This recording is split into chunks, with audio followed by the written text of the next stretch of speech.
So I found the podcast frightening, actually, and a bit disturbing. Just how much computers do in regards to trading stock. Before listening to this podcast, I didn't really know how heavily we were relying on technology for trading stock.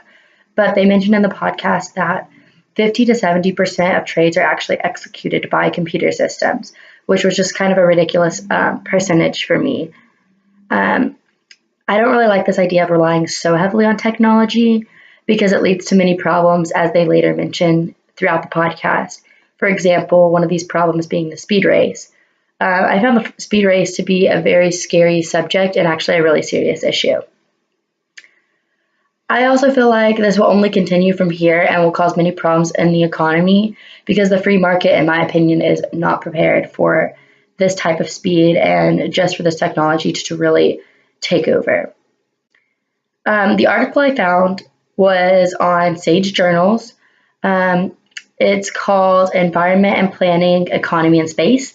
I thought that it really supported like the ideas that um, I concluded at the end of the podcast and really just reaffirmed what I was thinking. So it basically identifies some of my concerns. For example, one of these concerns being how this technology can lead to a large interruption in capital markets and how that can indirectly cause a chain reaction, resulting in an economic downfall.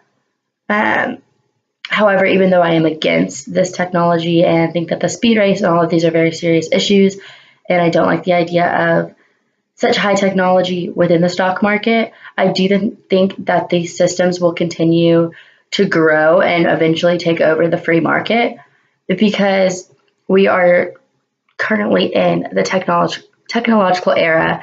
And I feel like so many people fully rely on technology right now and they rely on it so heavily that they're going to like this idea and this idea is going to adapt to the free market.